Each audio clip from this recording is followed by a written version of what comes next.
ഉള്ളതല്ല പള്ളി, പിന്നെ എന്തിനാ? തന്റെ തടി വെക്കാനായിരിക്കും. അത് പക്ഷേ മുമ്പത്തെ സംസാരമാണ്. അതെന്തോ ആകട്ടെ, ഇപ്പോൾ അവസാനം പറയുന്നത് എന്താണ്?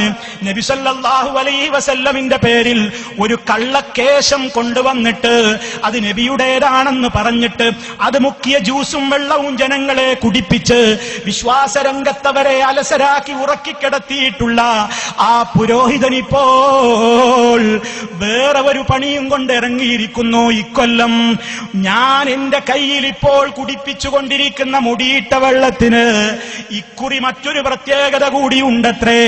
ആ മുടി ജ്യൂസിൽ ഞാൻ ഇത്തവണ മദീനത്തെ നബി തങ്ങളുടെ ഖബറിൻ പുറത്തുള്ള മണ്ണിന്റെ പൊടി കൂടി ഇട്ടിട്ടാ കൊടുക്കുന്നത്. കാന്തപുരം അതാ മുടിവെള്ളത്തിൽ മണ്ണും കലക്കി നബി തങ്ങളുടെ ഖബറിന്റെ പുറത്തുനിന്ന് മണ്ണ് വാരാൻ ഇയാൾക്ക് ഇങ്ങനെ വാതിൽ തുറന്നു കൊടുക്കല്ലേ അവിടെ? അതേ കളവുകൾ എത്രയാണ് ആവർത്തിക്കുന്നത്.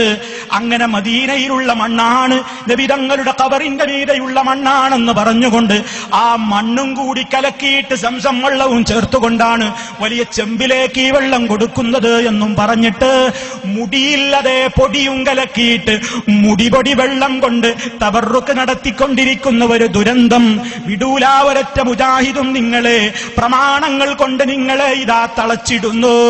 നബിതങ്ങളായ നബി സല്ലല്ലാഹു അലൈഹി വസല്ലമിന്റെ ഹബീബിന്റെ ഒരു മുടിയും നിങ്ങളുടെ കൈകളിലില്ല, ലോകത്തരിന്നെവിടെയുമില്ല. ഉണ്ടെങ്കിൽ ഹാതൂ ബുർഹാനക്കും ഇൻ കുൻതും സാദിഖീൻ, സത്യം പറയുന്നവരാണെങ്കിൽ കൊണ്ടുവായോ തെളിവ്. എന്താ തെളിവ്? നബിതങ്ങൾ ആർക്ക് മുടി കൊടുത്തു, അവിടെ നിന്ന് ആർക്ക് മുടി കിട്ടി എന്ന കൃത്യമായി നിങ്ങളുടെ വശം എത്തിയ മുടിയുടെ സനദൊന്നു പറയോ. സനദ് എന്നത് ഇന്ന് അമുസ്ലിം പത്രപ്രവർത്തകർക്ക് പോലും അറിയാവുന്നതായതുകൊണ്ട് ഞാൻ അങ്ങോട്ട് വിശദീകരിക്കാൻ ഉദ്ദേശിക്കുന്നില്ല. അപ്പൊ നബി സല്ലല്ലാഹു അലൈഹി വസല്ലമിന്റേതാണെന്ന് പറഞ്ഞുകൊണ്ട് നാടൊട്ടാകെ പണം വിരിച്ച കള്ളക്കേശം, അതേ അതുകൊണ്ട് സമൂഹത്തെ വഞ്ചിക്കാൻ സമ്മതിക്കില്ല. നബിയുടേതല്ലാത്ത ഒന്ന് നബിയുടേതാണെന്ന് പറഞ്ഞുകൊണ്ട് പ്രവാചകനെ നിന്ദിക്കാൻ മുസ്ലിമീങ്ങൾ സമ്മതിക്കൂല. ആവർത്തിച്ചോർമ്മപ്പെടുത്തുന്നു.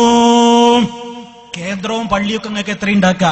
അവിടെ ആരുടെ മുടിയും കൊണ്ടുപോയിട്ട് അട്ടിയിട്ടോ ഒരു പ്രശ്നമില്ല, തൂക്കിയിട്ടോ വനംകൊല പോലെ ഹബീബിന്റെതാണെന്ന് മാത്രം പറഞ്ഞു പോകരുത്. അതേ ഞങ്ങൾക്ക് വാശിയുള്ളൂ. സല്ലല്ലാഹു അലൈഹി വസല്ലമിനോടുള്ള സ്നേഹം കൊണ്ടാണിത് പറയുന്നത്. ഇനി സഹോദരന്മാരെ, നിങ്ങൾക്ക് നബിയോട് സ്നേഹമുണ്ടെങ്കിൽ നിങ്ങൾ എന്തേ പ്രവാചകൻ സല്ലല്ലാഹു അലൈഹി വസല്ലമിന്റെ പേരിൽ സ്വലാത്ത് നഗറുകൾ നടത്തുന്നില്ലല്ലോ? അതല്ലേ മറ്റൊരു സംശയം. നബി ഞങ്ങൾക്ക് സ്വലാത്തുണ്ട്, സ്വലാത്ത് നഗറുകളില്ല. സ്വലാത്തിന്റെ പേരിൽ ചൂഷണമില്ല. നിങ്ങളിപ്പോൾ ഒരു പരസ്യം കൊടുക്കുന്നു. എന്താണ്? 1 കോടി സ്വലാത്ത് മദീനത്തേക്ക് പാർസലേക്കാനുള്ള പരിപാടി. എല്ലാവരോടും നിങ്ങൾ പരസ്യം ചെയ്യുന്നു. ആവുന്നത്ര സ്വലാത്ത് ചൊല്ലിയിട്ട് എത്ര സ്വലാത്താ ചൊല്ലിയത് എന്ന് ആണും പെണ്ണുമൊക്കെ മുസ്ലിയാർക്ക് SMS അയക്കണം. ഖദീജ കുട്ടി ചൊല്ലിയത് 301, അമ്മദ് കുട്ടി ചൊല്ലിയത് 401, ഫാത്തിമ ചൊല്ലിയത് 701, ജമീല ചൊല്ലിയത് 712, മുസ്തഫ ചൊല്ലിയത് 433. ഇങ്ങനെ കണക്ക് കിട്ടിയിട്ട് 1 കോടി തികഞ്ഞാൽ സഖാഫി ഉസ്താദ് മദീനത്തേക്ക് കയറ്റിവിടും പോലും അതേ കോടിക്കണക്കിന് സലാത്ത് ഞങ്ങൾ ശേഖരിച്ച് കയറ്റി അയക്കുന്ന പോലും നിങ്ങളുടെ ഓശാരം വേണോ? മുസ്ലിമേ, എന്താ നമ്മുടെ വിശ്വാസം? ഒരു സലാത്ത് ചൊല്ലിയാൽ അതവിടെ എത്തിക്കാൻ അള്ള സംവിധാനം ചെയ്തിട്ടുണ്ടോ? നിങ്ങൾക്ക് SMS അയക്കണോ? ചൊല്ലുമ്പോഴേക്ക് റബ്ബവിടെ എത്തിച്ചാൻ സംവിധാനമില്ലേ? അത് പിന്നെ നിങ്ങളുടെ SMS ഒന്ന് കിട്ടിയിട്ട് നിങ്ങളൊന്ന് കണക്ക് കൂട്ടിയിട്ട് നിങ്ങളുടെ ഓശാരത്തോടെ ഔദാര്യത്തോടെ മദീനയിലേക്ക് കയറ്റി അയക്കാൻ ഇതെന്താ തെങ്ങിൻ പട്ടയാണോ തേങ്ങാക്കൊലയാണോ കയറ്റി അയക്കാൻ? നബി സല്ലല്ലാഹു അലൈഹി വസല്ലം പഠിപ്പിച്ച ഒരു സ്വലാത്തിന്റെ രീതികളിലും നിങ്ങൾ ഈ പറയുന്ന രീതിയില്ല. അതുകൊണ്ട് ഞങ്ങൾക്ക് സ്വലാത്തുണ്ട്, ഞങ്ങൾ സ്വലാത്ത് ചൊല്ലുന്നു, പക്ഷേ സ്വലാത്ത് കയറ്റി അയക്കലില്ല. അതിന്റെ പേരിൽ ചൂഷണമില്ല, സ്വലാത്ത് നഗറുകളില്ല.